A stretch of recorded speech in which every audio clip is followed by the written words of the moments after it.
You know, following the pandemic, the charity Guide Dog faced a shortage of volunteers to raise puppies. It's a story we've been covering on the programme over the last year. Well, since we first reported on it, hundreds of people have applied to help foster guide dog puppies. Our correspondent Sean Dilly has been catching up with some of these success stories who are spending a first Christmas with their dog to see how their lives have changed. Thank you so much for helping my elves. That's so very kind and clever of you. Hello. Reintroducing Rebel. Oh, that's marvellous, marvellous. Oh, now, Rebel is on the good list, isn't he? He's on the very good list, and by summer 2024, it's hoped he'll be on the Guide Dogs Ready to Train list. He's an absolute little treasure, really. Earlier this year in June, we met the Niblock family from Suffolk. They had just welcomed retriever lab Rebel. We're hoping he's Rebel with a cause, though. Hello, you. They volunteered to raise a guide dog puppy after BBC Breakfast shared my last working walk with guide dog Sammy. Sammy is more important to me, and he always will be. They were among thousands who stepped forward after we highlighted pandemic delays and a national shortage of volunteers, leaving many blind and visually impaired people like me without a guide dog. It's been 6 months since we last caught up with the Niblocks. This visit to the Cambridge Christmas market with puppy raisers Eve and Jess looks fun because it is fun.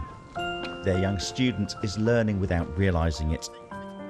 For Rebel and the Niblock family, a very merry Christmas day is set, and it will be a Christmas day they'll never forget.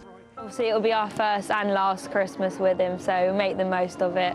He's such a big part of our family, and we love him to bits. But knowing that he's going to change someone's life, and the outcome that we're going to get from the end of it, that's what we've got to concentrate on.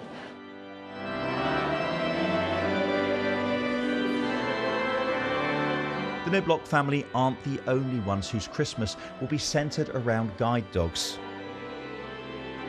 Each of the 700 people here at the charity's Christmas Carol event in Manchester Cathedral have their own stories. I got to a point where I just felt so sad, so lonely, and I used to go to bed on a night time wishing that I wasn't going to wake up in the morning because I just felt there was no life to live anymore. And to go from that place to a place now where I say I live my best blind life. He goes on planes with me, goes on my cruise ships on my holidays with me, takes me shopping, takes me to cafes. I seriously have the best life with him, and I can't imagine sort of life without him now. Today I've come here with my buddy dog, Quince. He is fantastic and very hairy. He really helps me with my confidence. He's a life changer.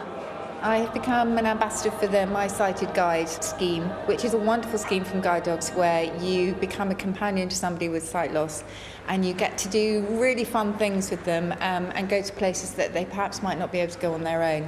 And it's incredibly rewarding, so I've loved doing that. All here share a common hope, a hope that more visually impaired people like Ron are matched with guides like Hugo. When Guide Dogs first asked me about him, I was actually on the Guide Dog website looking at a photograph of Hugo. I've had him since beginning of September. We've qualified, otherwise we wouldn't be here.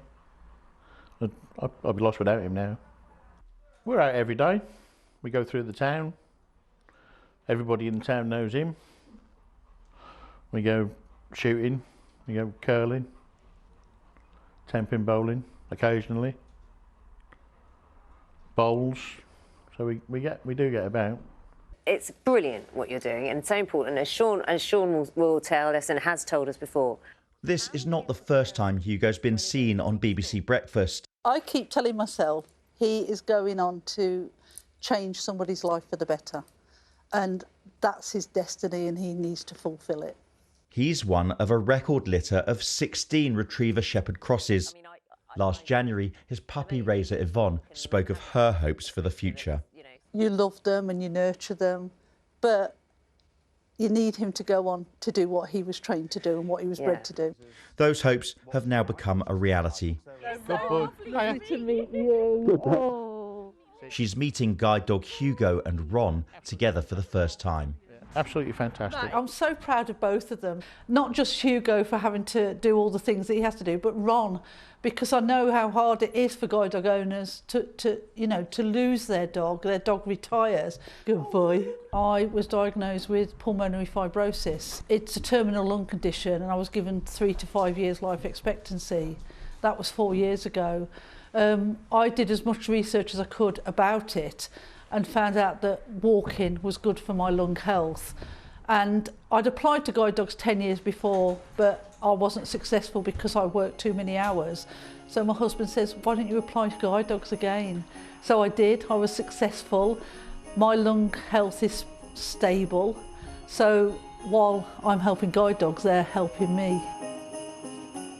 Ron's partnership is one of 450 trained this year. Around 1,200 people are still waiting.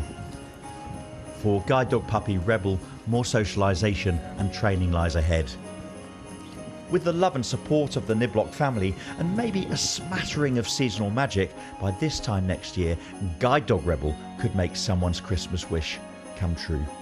Sean Dilley, BBC News. They're remarkable guide dogs, but there's a selflessness, isn't there, of bringing up, fostering a guide dog, training it in your home, and you cannot help but be attached. And they're so well behaved, and so they've got such a great purpose, and then giving them up, but then seeing how they change someone's lives. Yeah. I don't know. Could you do it, Mike? Well, no, I was Say walking the dog the other goodbye. week, and I saw this lovely guide dog that was in training, and the lady said, "Yeah, in 6 months' time." Off Say they go. goodbye to little Fluffy, I think it's called Fluffy. Was it? Yeah. That was beautiful.